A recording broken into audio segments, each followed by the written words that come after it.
let me just start by taking a step back and then addressing the specifics of your question. What I've worked to do as governor, and what I hope very much to be able to do in the United States Senate, is make sure that we have an economy and a democracy that works for everybody. That means making sure that if people are working hard at a full-time job, they can earn a livable wage, know that they can get ahead and stay ahead. That means that you work to ensure that the middle class in particular is growing and thriving, because ultimately it has always seemed to me to be that the American mission is about every generation of parents knowing that their kids are going to do better than they did or have a really good shot at it. So that hope, that goal, is a hope and a goal for every single American, regardless of race, regardless of gender, regardless of ethnicity.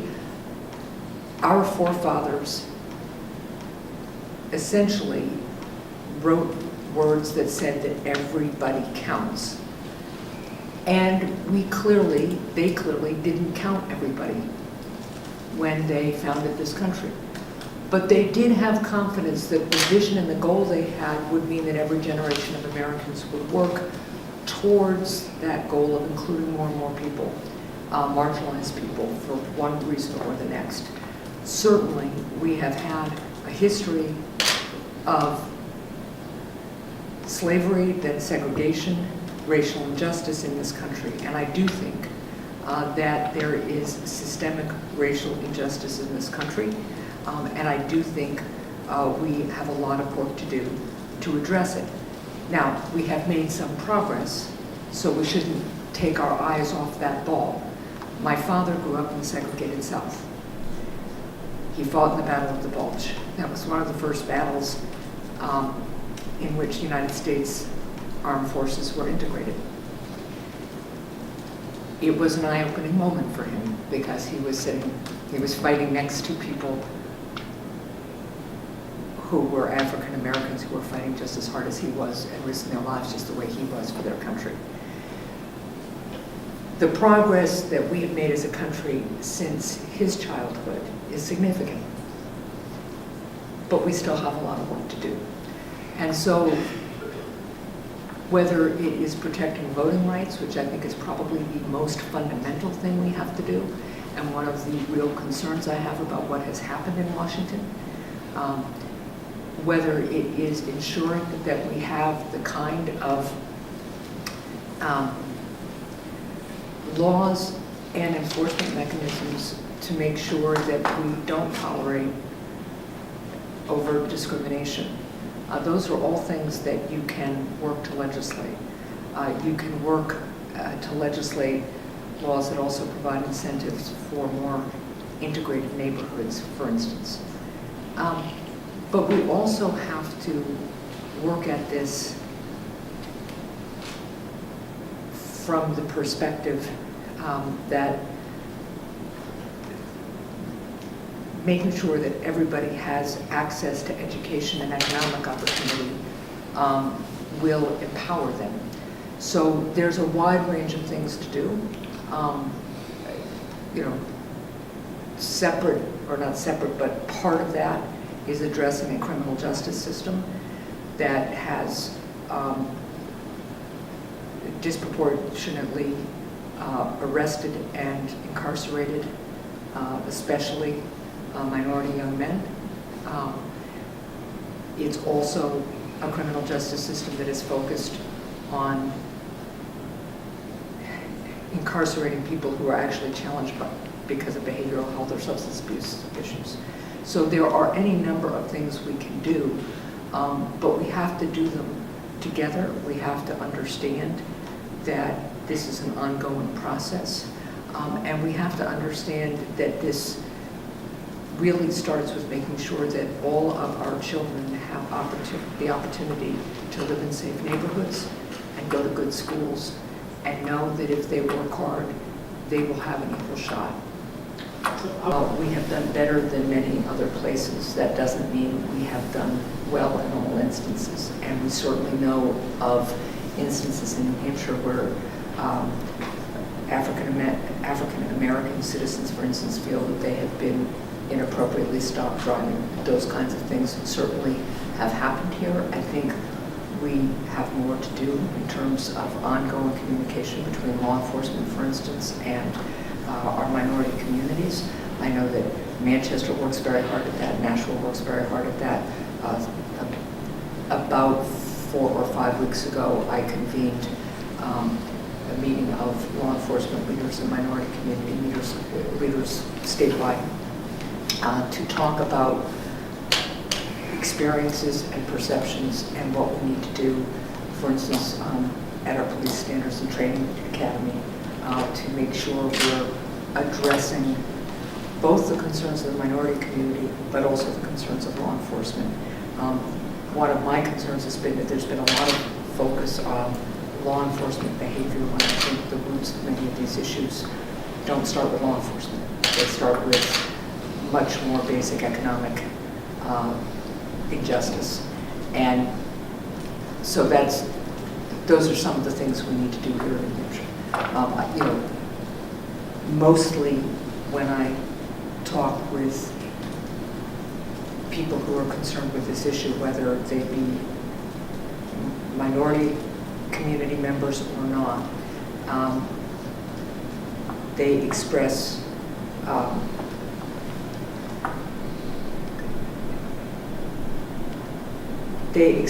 their belief that New Hampshire is a good place and people are trying. And that's a good place for us to start. To change that, as a senator, what are some of the things you would advocate for? Yeah. Buffett paying less than the secretary, for one example, many others. So among the things that I've issued a number of plans and policies in this campaign for how I would approach having a more inclusive, stronger middle-class economy in particular. But among the things it calls for, I'll step back. Overarching theme is there are 3 things we need to do to continue the kind of work we've been able to do here in New Hampshire, to foster innovation, support job-creating businesses, and expand opportunity for hardworking families. So in New Hampshire, we have been making progress. We now have one of the lowest unemployment rates in the country. CNBC has named us the most business-friendly state in the country. More people are working in New Hampshire today than at any time in our state's history. Those are very good, strong measures for us to build on. We need to continue that work. So when you talk about fostering innovation, among the things we did here in New Hampshire was we doubled and made permanent the research and development tax credit. We've also invested in incubators. Our Live Free and Start initiative is helping new companies who are innovation-based in particular start up and grow. When you talk about supporting job-creating businesses, you can do targeted small business tax cuts and the reduction of red tape as we have here in New Hampshire. And when you talk about expanding middle-class opportunity, you can look at not only investing in things like early childhood education and raising the minimum wage and building on and improving the Affordable Care Act and fixing its flaws. But you can also look at a $1,000 middle-class tax cut. Now, how do you pay for those things? Because you obviously have to balance budgets. You can close loopholes that exist in the tax cut. You could impose the Buffett rule that Warren Buffett has suggested for sure. You could also get rid of tax breaks for big oil. You could get rid of the loophole for, or maybe it's better to call it an incentive for outsourcers. Right now they can deduct their moving expenses when they outsource jobs to places like China. You can get rid of some of the special tax breaks for Wall Street hedge fund managers. Those are some of the examples where you could get rid of tax loopholes that we can't afford and we don't need, and you could invest them in foundational opportunities for hardworking families and for small businesses. And so my plan lays out a number of those things. It calls for the expansion of the federal R&D tax credit. It calls for $1,000 reduction tax breaks for middle-class families.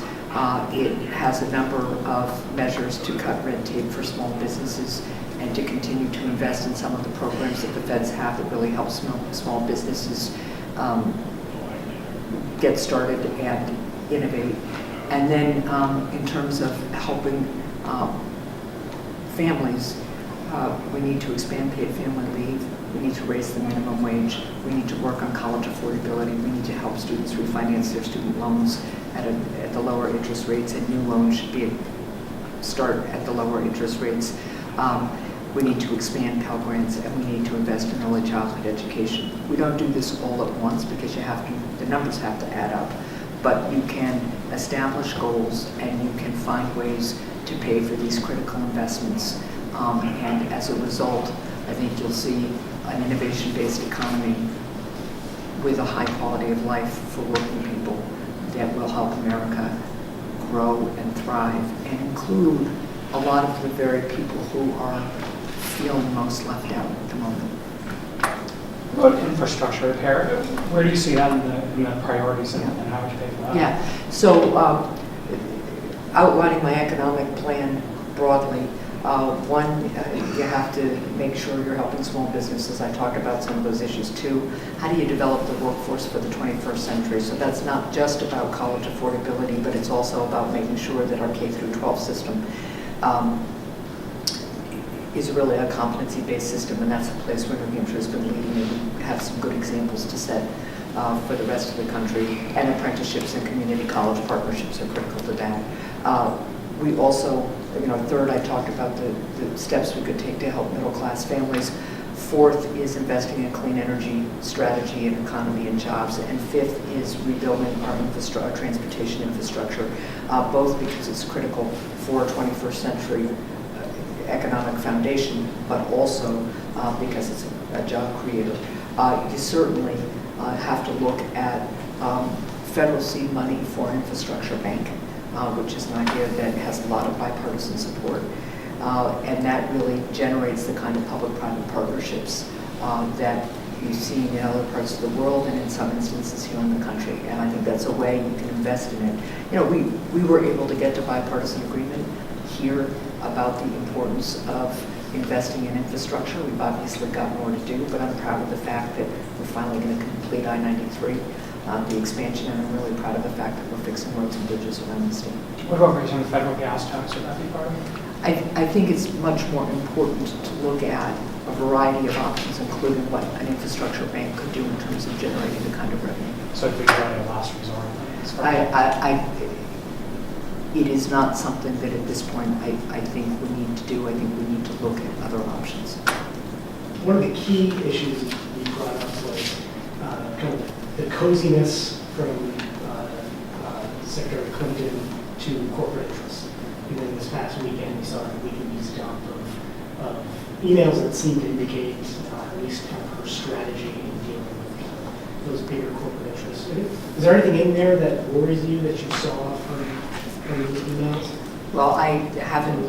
I know there were partial leaks, and my first concern, frankly, was that we continue to have an issue with Russia hacking into our computer systems and somebody selectively leaking from those computer systems. And I haven't reviewed what was released. What I do know is that we need Washington to work for New Hampshire businesses and families and not for corporate special interests. And that is a major distinction in this campaign. I have a history working with people of both parties to make sure that the priorities of the people and small businesses of New Hampshire are reflected in what we do at the state level. What I hear from people around the state is this sense that Washington isn't working for them, and that it is, the agenda is just controlled by corporate special interests. And I have an opponent who has stood with those corporate special interests time and time again. And one of the reasons I'm running for this office, is because we have made progress here in New Hampshire. We've done it the New Hampshire way, reaching across party lines, having our disagreements, to be sure, But then by really, having those disagreements and hearing each other out, we've made progress. We need to be able to do that. There are any number of things we need to do to make sure that Wall Street can't make risky bets with our whole economy, that they're held accountable, and there are a number of other things we need to do to strengthen consumer protections and make sure, for instance, they need to improve their cyber security so that our entire system can't be brought down. So there are any number of things I would do to make sure that we're strengthening accountability and consumer protections, and that our economy works for everyday people as opposed to large corporations. So I mean, I certainly appreciate you kind of being able to go through all of those emails, but I mean, widely reported has been the notion that she indicated support for wide open borders, which would have impact on trade. How do you see specifically that issue? Is that something? Well, it's something I have differed with the president on the TPP. I don't support it. I think trade done right can work, and that's why it's been important that as governor I've reinvested in our international trade office, and I really made trade promotion a big part of our economic plan because it is so important. But you also have to make sure that any trade agreement is going to help American manufacturers create jobs, protect workers, protect the environment, and the dispute resolutions in any agreement can't be weighted towards large corporations, which in the TPP they are. So I think you have to look at the terms of any trade agreement. You have to acknowledge, as the businesses I talk to throughout New Hampshire do, that having international markets is really important for their growth. But you do have to do it in a way that protects American workers and values. Okay, so I guess more broadly kind of along those lines, should, from your perspective, Secretary Clinton release the transcripts of those meetings? I think at this point she certainly should, because I think they, as I understand it, they've been selective, portions of them have been selectively released, and I think that makes it very hard for people to take the full context of whatever her comments were, into account, and I think that's important. So now post-sensitive needs is more broadly releasing. Again, I don't know that they're authentic. I am very concerned that Russia seems to be behind so many of these hacks, and that is something that we really need to attend to. It's something I've tried to work on, I have worked on as governor, everything from putting cybersecurity standards into state government, making sure that we have regular training on cybersecurity and getting rid of really old equipment. But there's obviously more to do, and that's something that I think at a federal level we absolutely have to do. Another issue which you disagree with the president is closing of Guantanamo. So it costs $7.3 million per year per prisoner. 780 prisoners who have been held there, only 4 have been convicted by a military commission. The real worst of the worst aren't sent to Guantanamo, they go to CIA black sites. How do you make the case that we should keep Guantanamo open? I oppose the president's proposal for closing Guantanamo because it doesn't address critical security concerns at home, what we will do with the detainees if they're not at Guantanamo, nor does it address the concern about detainees returning to the battlefield if they're released overseas. This plan does address that. It's negotiated security arrangements with each country. It's review board follow-ups. I don't know how we can be more specific about it. I didn't find it specific, and I didn't find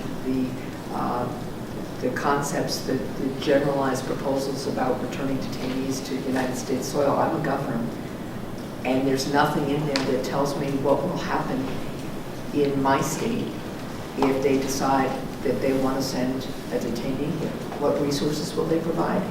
How can they guarantee that the detainee won't make my state into a target? I mean, there are any number of questions that are just very basic that you ask from a governor's perspective as somebody who's responsible for the security of her state that are not answered by the proposal.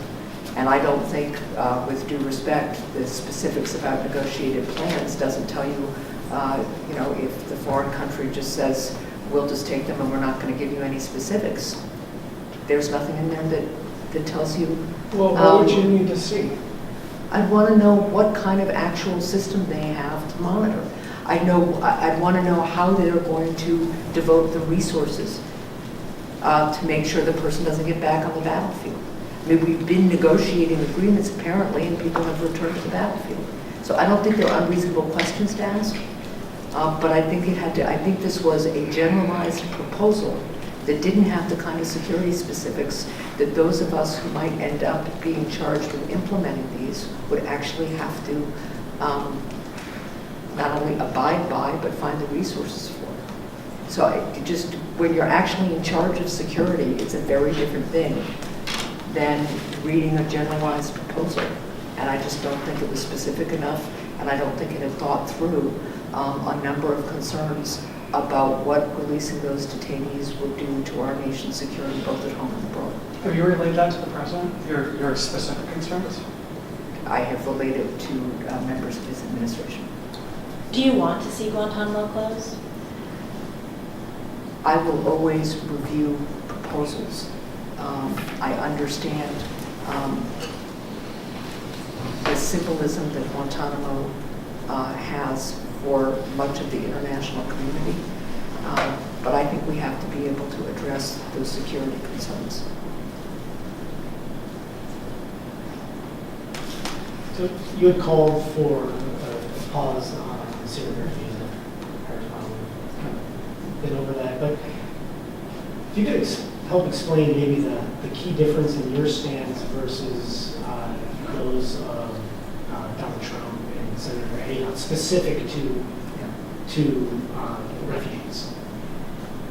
So my first job as governor is the security of our state and the safety of our communities. And that's why in the wake of Paris, I thought it was appropriate when the CIA and FBI said, this may be what the vetting system says it is on paper, but it's not working that way. We don't have the resources. And there are conditions on the ground that mean that we're not doing precisely what the vetting system says we're supposed to do, which is essentially what they said. I thought it was appropriate to take a temporary pause and understand what we could do to strengthen it. The administration chose not to do that, and I've been focused on making sure that not only the refugee vetting system, but all of our entryways into the country are strengthened. That includes the visa waiver process, among other things. It includes focusing on the use of social media in that process. That being said, we are Americans. We welcome people who are fleeing terrible situations. We do our part to address humanitarian crises.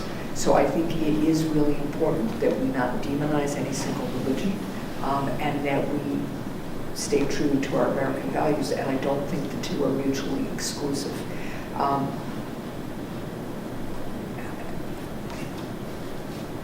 Besides the fact that Donald Trump is on his face unqualified to make security judgments for the United States of America, just by his behavior, by his lack of experience, by his recklessness, and by the assessment of members of both parties who are expert in national security and foreign policy.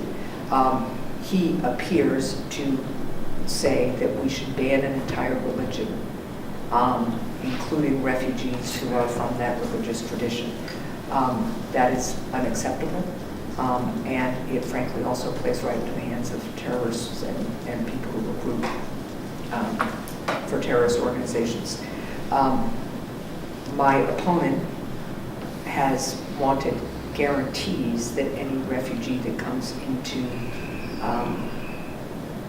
the country is not associated with ISIS.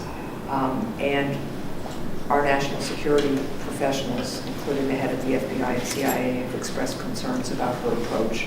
So I would need to understand more about why she thinks she could actually get an absolute guarantee. I think it is possible to have a strengthened system with more resources and to continue to do the work both abroad with our European allies and at home to strengthen our security and keep us safe. But we're not there yet.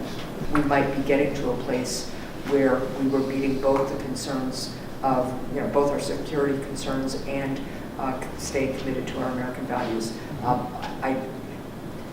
One of my frustrations is that it's been almost a year since Paris, and in Washington, the two sides are separate about this, and it doesn't seem to me anybody's really trying to sit down and solve the issue. So specifically the number, I think the number is about 65,000. That's suggested in the hour. How does that number sound to you? Is that achievable in maintaining? I think the first thing we should be doing, I think that's a kind of hypothetical question, that the first thing we should be doing is talking with the heads of the FBI, the CIA, and our border security folks, and really figuring out what it is that are particular, their concerns are, what resource levels they think, and we should be focused on how we improve our systems so that we are confident that we are doing our very best. And then we have to look at what the overall humanitarian crisis is, and we have to work with Europe to figure out what our proportion, our responsibility is. But right now, what I've focused on is how you strengthen both the vetting system and the entryway system, and I'll continue to focus on those things. The way you were talking about the refugees and going back to, we're talking about institutional racism and the police shootings, I would imagine that's probably the most challenging part of being in the position you're in now and the position you may be in, which is you have to balance this long-term view of doing things the right way versus addressing situations that are exploding at the moment. So you have, Black Americans feeling like they're targeted by police officers. You have this just awful humanitarian crisis in Syria. So when you're sort of going through that, how do you figure out addressing those real immediate needs versus taking a practical long-term approach? Well, you have to stay true to your values, and you have to make things work for the people you represent. And ultimately, you have to keep people safe. And you can't do anything else. We aren't a free democracy if we aren't a safe people. So you have to keep people safe. You have to work on security, and you have to do it in a way that reflects who we are as Americans. And that means you are smart, you're strategic, you listen to people in the field, you make decisions that will improve safety. And it's not just security, it's any number of issues that you've just talked about. But you also have to understand what resources you have and how to deploy them best. At the end of the day, it's about making things work in real time with the resources you have. And that's, I think, one of the perspectives that I bring to this race, and why it's one of the things that made me decide to run for Senate, because I see a Washington that is unbelievably dysfunctional. I'm running against somebody who's standing right with Mitch McConnell on the Supreme Court blockade and has, stood with her party as they have gridlocked the third branch of government. That not only really hurts the cause of justice, it really impacts real people's lives. And that's what I deal with every day. I'm blessed to deal with it in a state where people set a good example for their elected leaders because they solve problems all the time. And my job, like anyone's job, is to solve critical problems, to make sure that we are doing our best to include all granted staters in our shared success and give everybody the opportunity to work hard, do what they love, and be a full member of our state. That your Syria comment, which I personally happen to agree with at the time, this was 6-8 months ago now. I've seen nothing that we've done or I've read that's improved the security to the level that I think you might find convincing, but this is approaching a national shame, like turning back the Jews during the Holocaust or not acting in Rwanda. So what level of certainty do we need to keep New Hampshire residents safe? I mean, We have to address the threat that global terrorism poses wherever it occurs. I have a national security plan that lays out how we can destroy ISIS or terrorism wherever it exists. One of those aspects is how you deal with homegrown terrorism. And that means in all of this, one of the most critical things we need to do is surge our intelligence capacity. That means not only intelligence, for instance, on the ground in Syria through our special operations forces. It also means using social media and cyber monitoring more effectively, using human intelligence as well, again, not only around the globe, but here at home. It also means something as basic as keeping terrorists from buying guns online and at gun shows. One of the major distinctions between me and my opponent in this race. We have all been concerned about the growing number of mass shootings in this country. We also now understand that this is, that the ease with which people can buy guns online and at gun shows and circumvent the background check process is also a national security concern at this point. So there are any number of steps we can take. I think all of us understand that no democracy is ever perfectly safe. But there are really practical things we can do to improve our safety.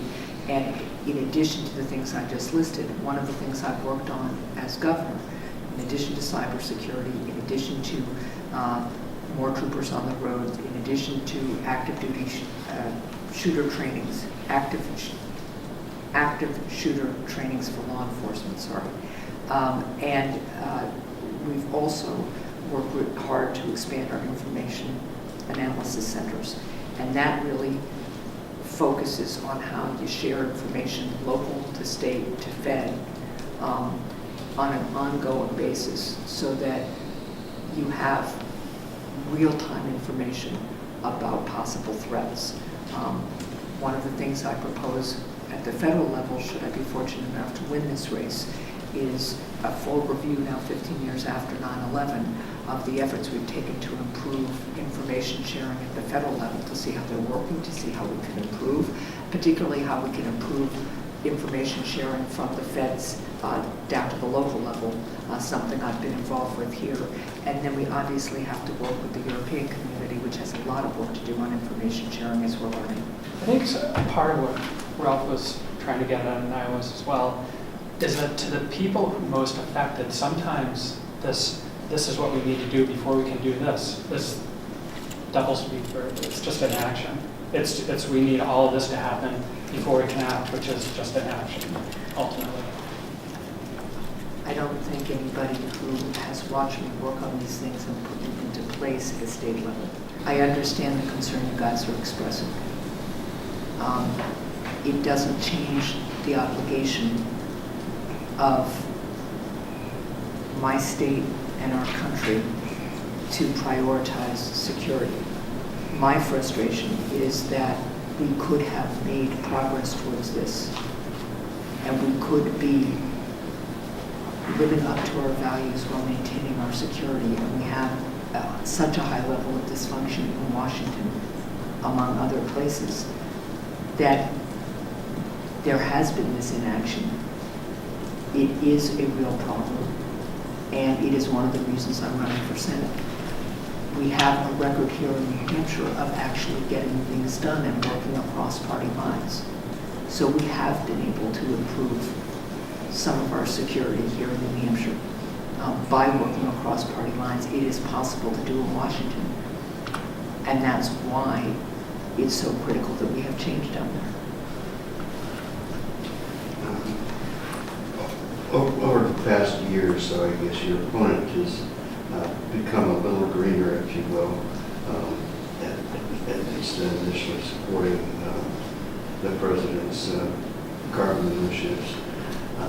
But I remain unclear about your position on what most of the people in the field say is the most important element of that effort, which is a carbon tax, that cap and trade is better than nothing, but it's a very limited tool that only catches a small part of the problem. So would you support a carbon tax that pretty much was across the board to carbon? I've laid out a clean energy policy, and I would start with the very basic truth that our environment defines us as a people and a place, particularly in New Hampshire. The choice in this Senate race is between a candidate, my opponent, who has a worse environmental record than former Senator Scott Brown, has stood consistently with big oil in protecting their tax breaks, and is the only New England senator to vote against critical clean water protections. My record, starting in the state Senate where I co-sponsored the Reggie bill and worked on the RPS initiative, and as governor have worked to strengthen and protect both of them, and then worked to make state government lead by example in terms of energy efficiency with a new executive order last spring, and worked to raise the cap on net metering so that we can, continue to invest in alternative energy. The choice in this Senate race in terms of environmental records is really clear. One of the things we need to do is have more regional RGGIs, cap and trade systems. We need to continue to invest in energy efficiency and alternative energy, both because they're the right thing to do for the environment, but also because they create a lot of clean energy jobs, as we're seeing here with solar throughout the state of New Hampshire. We need to get rid of tax breaks for big oil, which again is one of the great distinctions between me and my opponent. And there's certainly more we have to do with transportation infrastructure, including more research and development towards clean energy vehicles, because transportation is such a critical piece of this puzzle. And it's also one of the reasons I've been a big supporter of rail. That's the basic outline. We need a net metering, a model net metering rule that could be a national level, so that alternative energy companies wouldn't have to keep negotiating with each different state about what they're going to do. We need RGGI, regional RGGIs throughout the state, throughout the country. And we need to invest in clean energy technology, to be sure. I agree with all of those Yeah. things, but on the carbon tax specifically? Isn't something I would initiate right now. Do you support things like loan guarantees and tax subsidies targeting specific industries and perhaps even specific? Again, I'd have to look at the actual language of it, but I think it's important to provide incentives at critical times for new technology. But incentives similar to the one that was coming out of the end. Again, that's a really general statement, so I need to look at specific loan guarantees for what?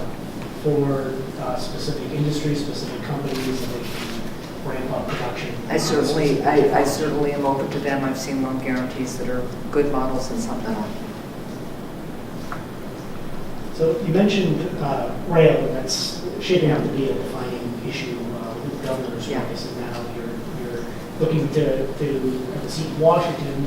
What would you be able to do, from the Senate to help kind of either bring rail or not bring rail to New Hampshire? Certainly, federal transportation dollars are really important to invest, especially in some of the capital infrastructure that we would need.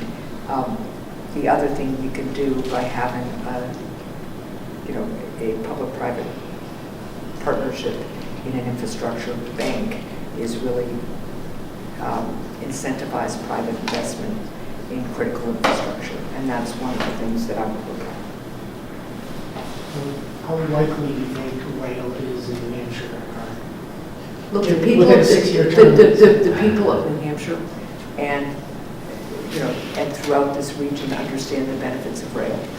businesses understand it. Young people want it. It's critical to millennials who want to come and work here. It would allow us, with proper integration with the Manchester Regional Airport, to become an international airport, which would be critical for our economy. Every study we have seen shows that it has great benefits for New Hampshire as well as for our environment. And so I think, and you know, the other thing you can do as part of a federal delegation is work with other states' delegations like Massachusetts, because Massachusetts has a real interest in making this work. I've been disappointed that my opponent hasn't stepped up to try to make this work. It's something I will continue, whether it's with an infrastructure bank or looking at transportation dollars, work to get critical resources to New Hampshire so we could invest in the infrastructure, have the kind of partnerships with our neighbors that would help us do this, and really make it clear that we are ready to put the kind of infrastructure in place that supports the 21st century economy. When you look at Senator Shaheen's record in Washington, are there any times that you've looked at her votes on domestic policy specifically and just thought that you would have gone the other way? Jean Shaheen is a really excellent United States Senator, and I'm very proud to have her endorsement in this race. And nothing jumps to mind at the moment. I'm sure there are times we have disagreed, but nothing jumps to mind at the moment. And if you're elected, are there committees or specific areas that you hope to get assigned to? There must be something there that you either have expertise in and could help, or you just really want to get into that issue. I have to say that I focus always in every campaign on the campaign, and I'm focused on that, and always my first priority as governor. So I haven't, thought specifics. I'd be honored to have the vote of the people of New Hampshire to become their next United States Senator. If I were fortunate enough to be elected, I certainly think that my experience as governor in competency-based education, and especially in the PACE pilot program that New Hampshire has been a leader on, is something that could benefit. It could be a model for the rest of the country. We'd like to continue to work on making sure that we're educating our children to be 21st century citizens and 21st century workers.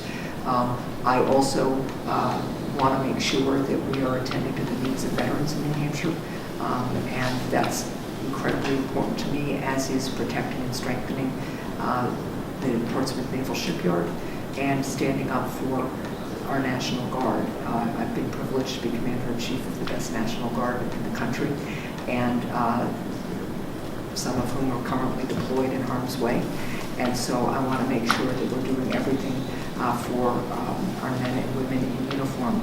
My first order of business, should I get elected, though, will be to make sure that we get the emergency resources we need for our heroin, fentanyl, and opioid epidemic. During the debate with Senator Ayotte at New England College, you said you believe communication between top government officials should be transparent. But in the past, your office has rejected our past requests for budget documents from state departments, details of your travel and spending. The majority of your emails and even your public email address were blacked out. So do you think that's adequate transparency? And if elected to the Senate and there is no longer that law binding you to release those emails, how can the public expect that same level? My office is absolutely committed to transparency, and we have responded in accordance with the rules and law of the state of New Hampshire. There's always balancing that you need to do to make sure that the only times that we have not released information has been when it would have impacted my ability as governor to get free and open advice from staff and commissioners. which is something courts have recognized as a very important value to support. And similarly, I think some of the other information has been protected because of security concerns, which again, something you always have to balance. But we have responded in accordance with the right to know laws and the right to know principles that have been established by our court system. I have to say it's in sharp contrast to my opponent in this race. We send out a letter at the end of every month about what my political travel has been, for instance. We have repeatedly suggested that Senator Ayotte might want to do the same thing, and she has declined to do so. I'm absolutely committed to transparency. I also absolutely am committed to functional government. The opioid epidemic has certainly been, front and center in the headlines, and it's also been to some degree politicized. Now you were, in the governor's chair for a large part of it, but wondering kind of how you saw it from a federal perspective. Like how much of the burden are going to go to our delegation in Washington to help craft some of the proposals, and how would you handle it in Washington? So there is hardly a day that goes by, and there hardly has been a day in my governorship where I haven't talked with somebody affected by the heroin, fentanyl, and opioid crisis. And I'm using three terms there because the presence of fentanyl now has really exacerbated and made more difficult what's already a really difficult and terrible epidemic. It is our primary public safety and public health challenge, and we put together a comprehensive response to it, and we're still working on it every day. So on a federal level, one of the things that the National Governors Association has done, 46 of us signed a compact this summer. Charlie Baker and I led the effort. He's chair of Health and Human Services in the National Governors Association. I'm vice chair. And we put together a compact, 46 of the nation's governors, calling on the federal government to take particular steps that we feel is absolutely essential in order to help each and every one of our states combat this epidemic. So the first thing we called for was emergency federal funding. And that is simply because states do not have the resources to stand up the kind of prevention, treatment, and recovery infrastructure as quickly as we need to stand it up. And additional federal resources would really help us do that. They would also help us with the law enforcement piece of this. We know we have to deal with the demand side, and that's where prevention, treatment, and recovery comes in, but we also know we have to deal with the supply side, particularly as fentanyl is coming in and being manufactured by cartels now, and where there are international implications too, because China is supplying many of the chemicals that are precursors to fentanyl.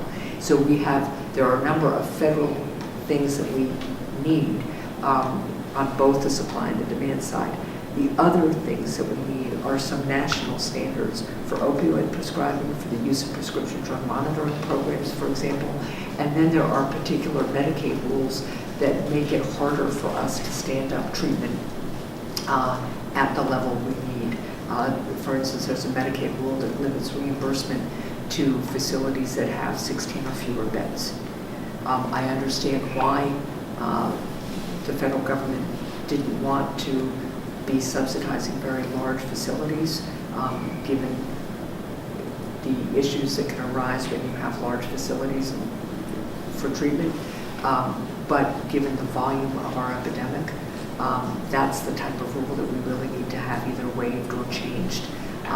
We need to make sure that more doctors can do medication-assisted treatment, and we need to provide the incentives to do it, because there aren't enough doctors who are able to treat enough people with medication-assisted treatment. So those are some of the things that the nation's governors called on the feds to do, and they're reflected in my heroin and opioid epidemic plan and policy that's part of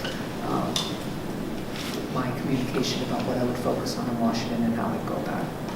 One of the sore points, particularly with Mayor Gatz's, has been the decision by fiat by the State Department how many refugees to assign where.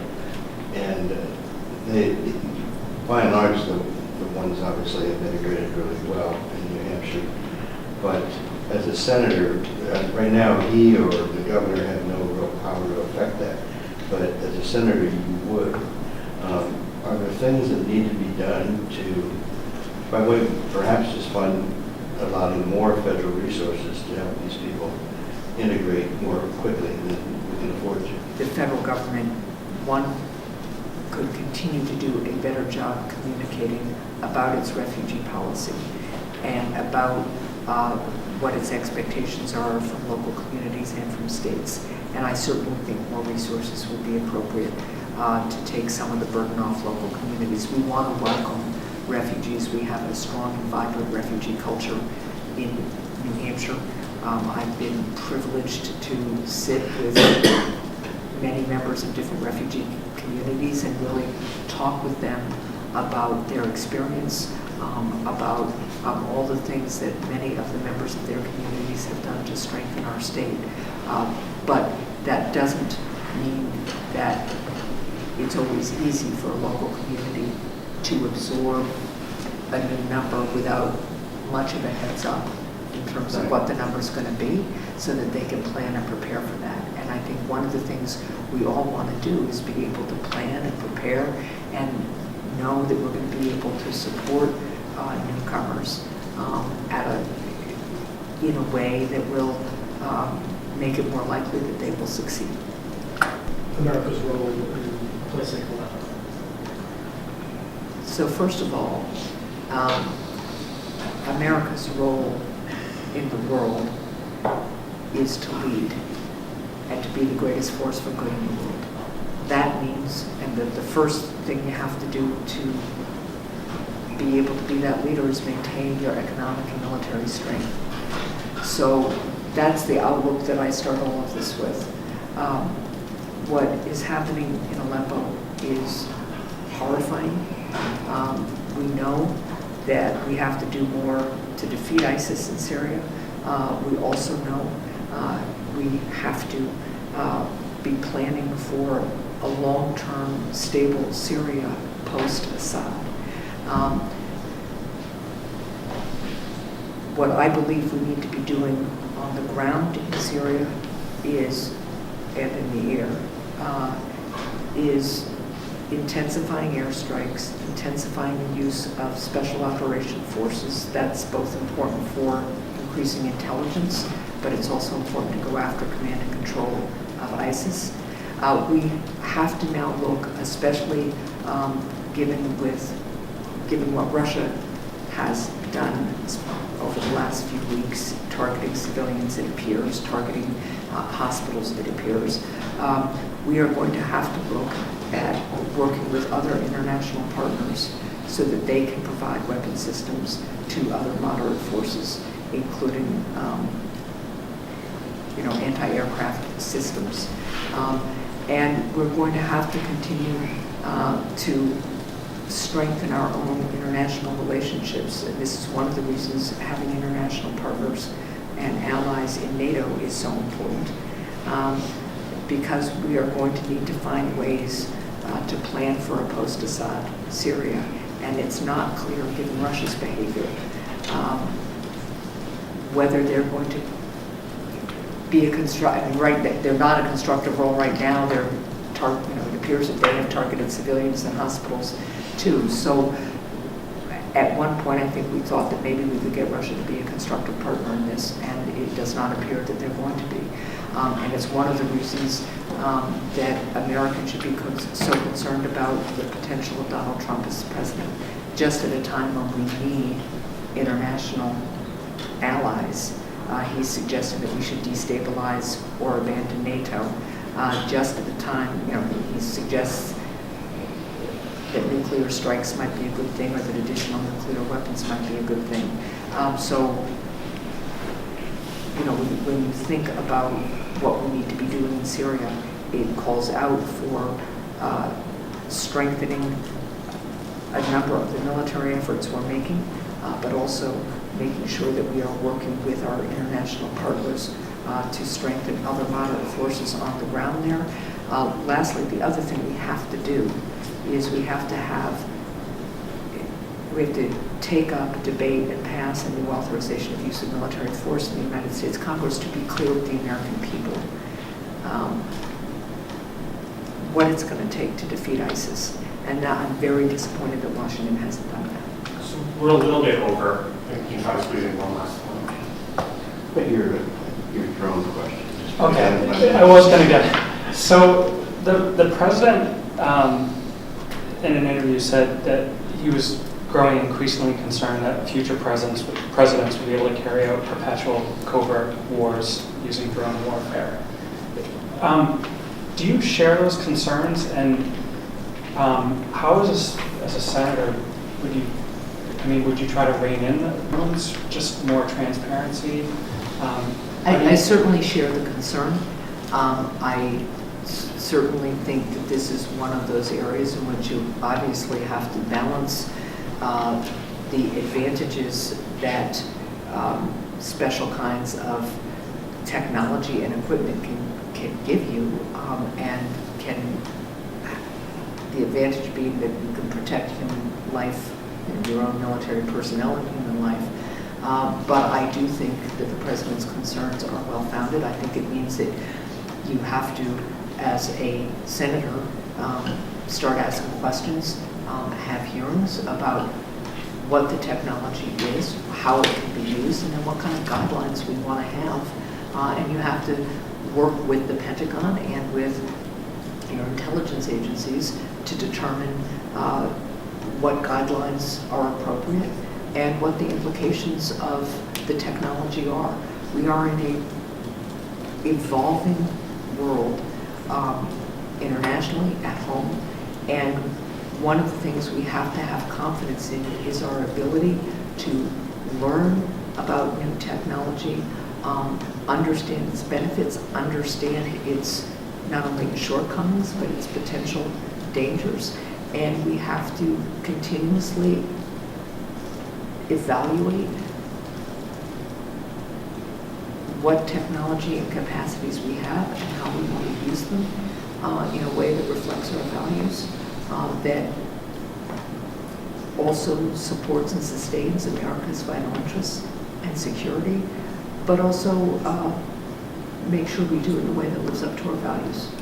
Should it be done in concert with NATO or the UN or Geneva Convention, kind of thing? They're going to be they're everywhere now. I am certain that they are, that